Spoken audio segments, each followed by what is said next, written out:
This is capping wax. This is what it looks like after my bees lick all the honey off of it. You can see it's very dry. It's about like sawdust. And I'm gonna show you today how I melt this down in the summer and winter. This is like a two-step process. Some of it gets done in the summer, some of it gets done in the winter. This is just a bag of cappings. This is where the whole wax process starts. This is my uncapping tank. Cut the frames. All these sheets here. I cut this up into mush so the honey drains out. It'll look like that overnight.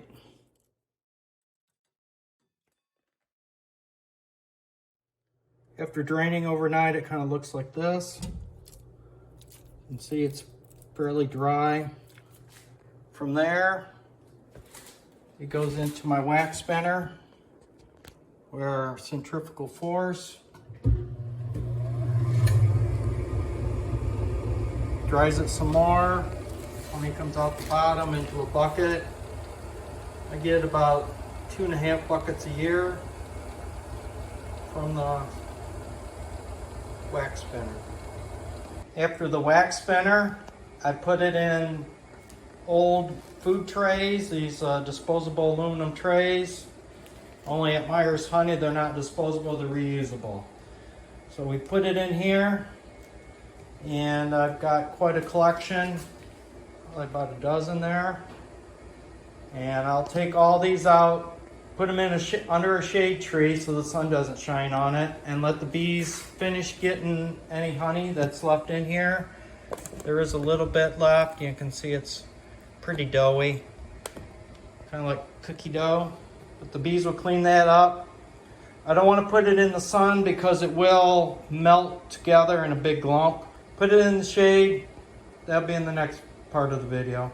I know these aren't cappings, but I forgot to get a video of my pans underneath the tree. See the tree here? That way they're always in the shade. The wax won't melt. Here's a pan of cappings. Especially this dark stuff like this. If it was in the sun, it would all glump together, especially in the summertime. So I also like to put lots of cappings out, especially later in the year. That way there's less chance of fighting. There's plenty of food to go around. When there's little food to go around, there can be lots of fighting going on. And you can see there really no dead bees in these pans. The next step in melting my wax and getting it clean is I put it in a solar wax melter. I use my cappings, dump them in here, melts, goes down into the bottom tray. It's May 17th. I got it loaded up. We have a beautiful sunny day here in Ohio. We don't get a lot of these sunny days, so I do have to take advantage of the sunny day. This will all melt, go in the bottom today. Then in the wintertime, I clean it up. My solar wax melter is on a swivel, so I can aim it straight at the sun. So as the sun travels across the sky in the afternoon, I just keep turning it to get optimal sunshine. In my operation is my solar wax melter. I got the lid popped out. This is what it looks like at the end of the season. As you can see, this is crud that does not melt down. This is the pollen, all the other residue that's in your capping wax that is not wax. It stays in my pan. Here's my number 8 hardware cloth. That's the first filter that I use. Underneath is a pan that never filled, but this is baker's wax or baker's honey. Everybody talks about baker's honey. This is the honey that still is in the wax that doesn't get out by pressing or the bees can't do. So you can see there's some yellow jackets in there from last fall. This is, I just put it away. It's in my honey house to keep it out of the winter, but this is baker's honey in there. This is kind of step 2 in my process of cleaning wax.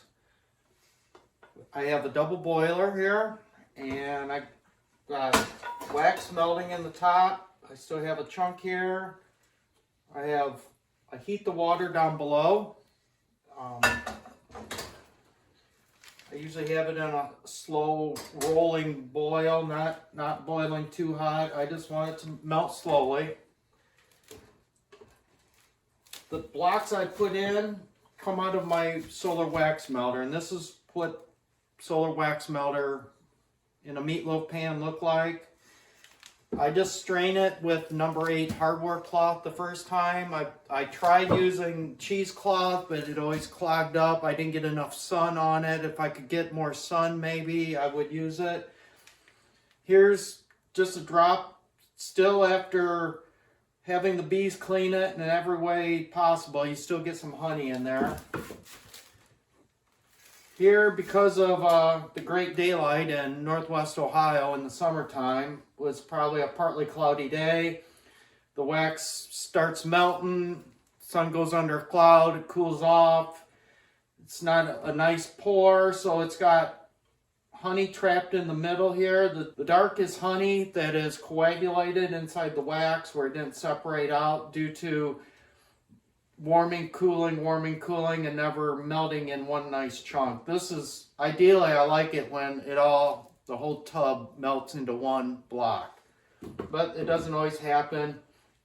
It gets sorted out here. I put some water in the bottom, and you can see where the water never heated warm enough for the wax. So there's like little BBs of wax here. So once I get this melted down a little bit more, we're going to do a pour.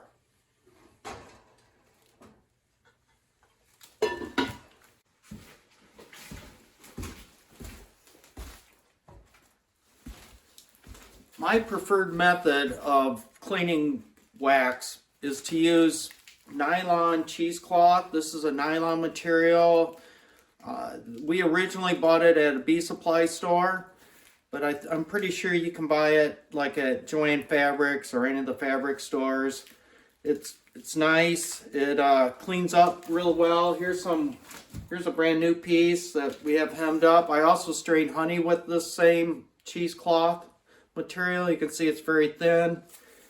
I think they make it for like curtain material. So this is what we use. Got a piece here. I just keep reusing this piece. I've used it for years and years. Same material. And all I do is put it over my trays. I use meatloaf trays. These are some bread trays that I bought at an auction. All this is used equipment like at a thrift store. Depends on how much you're going to pour. If you only have a few hives, you're only going to get a little bit of wax. You only need 1 or 2. I end up with about 60 pounds of cappings every year to melt down. So this is an ongoing project. This is what I do partly in the winter when I'm doing other things like cleaning up old frames. So drape it over. I use some clothespins to hold it in place. Put just a little bow in it so it doesn't run out over the top, and pin it. And now we're going to do a pour. Most of my wax is melted in here, but I never get to the bottom. This is an ongoing all-day event. So all I do is just slowly pour through the cheesecloth, and it soaks in. The residue stays on top, and the wax goes through. I usually pour it in about an inch or inch and a half thick bricks.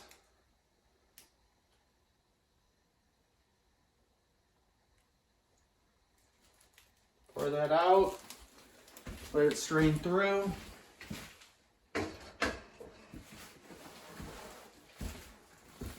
And what I do then is I pour a little bit in this container. And I just move the cloth down one. And just keep pouring since I have quite a bit in my pot.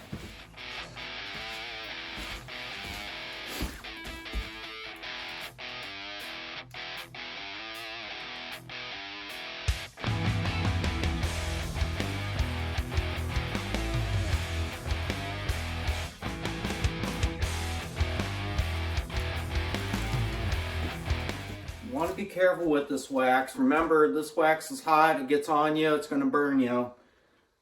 Beeswax melts at about 144 degrees, so this is warmer than that. I try not to get my wax too hot.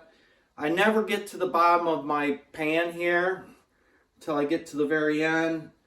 I don't know if we're going to be able to see it, but you can see some black material in the bottom here. That's honey that is separated out, and any debris. So the heaviest debris falls to the bottom. I try to keep the wax as clean as possible. As you can see, it doesn't take long for this wax to cool. This is what I just poured. Here's some that I poured about 5 minutes ago. You can see it's cooling. It's starting to turn color, coagulating. We'll let this cool and these will pop right out of these containers. And here I have a tub of the final product. So you've seen it start out as sawdust cappings into the solar melter. From the solar melter, wintertime straining into bread loaf pans with cheesecloth. And this is what it looks like when I get all done. This is a whole tub of capping wax coming out of the meatloaf pans. Okay, after you allow the wax to cool for a while, depending on the temperature, from a couple hours, maybe an hour, maybe half hour, also depends on how thick your wax is. You can see where this wax is pulled away from this pan, so it should pop right out. You can see this piece isn't very thick. I think these were a little thicker down here that I poured. So they pop right out after they cool. That's how you get them out. You can see this is what it looks like. Capping wax, filtered, just filtered twice, once through the cheesecloth and once through number 8 hardware cloth. So there isn't much to this.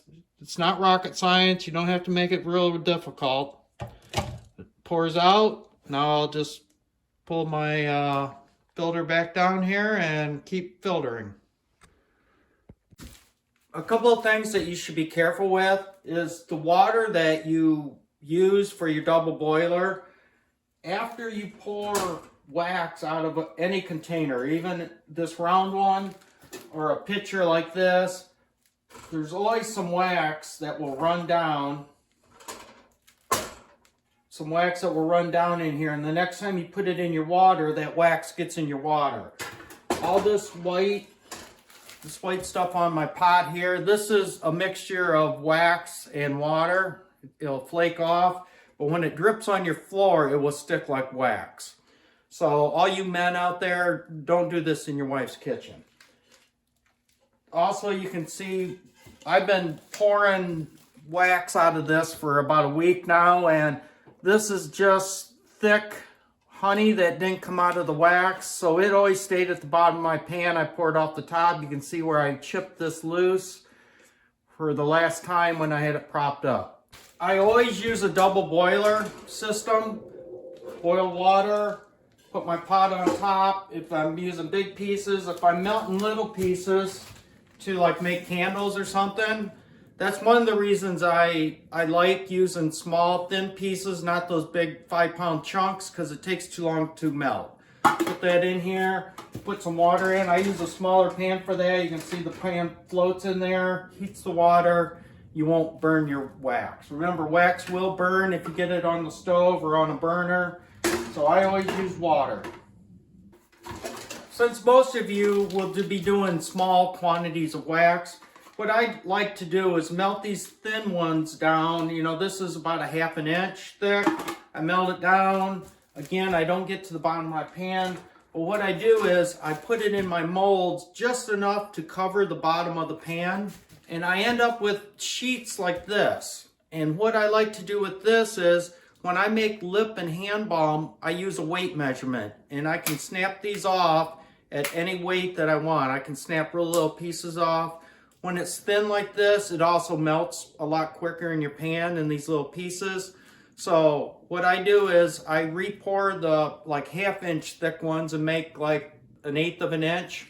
Something else I also do is once my filter becomes clogged with wax and debris that won't go through, I let it get really cold, put it outside overnight so it's all the wax is brittle. I put it over a bag like this, and all I do is just kind of crumple it up,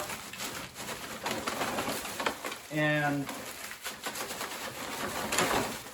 that allows me to reuse this. I'll break a lot of that wax off. It goes in the next batch of usually like old wax, but I can clean this off just by rubbing it. That's why I like this nylon. It's always reusable. Like I said, I've used this for several years. So clean it up, reuse it. And that is how I clean my wax here at Meyers Honey. You know, from cappings to the solar melter to award-winning blocks of wax.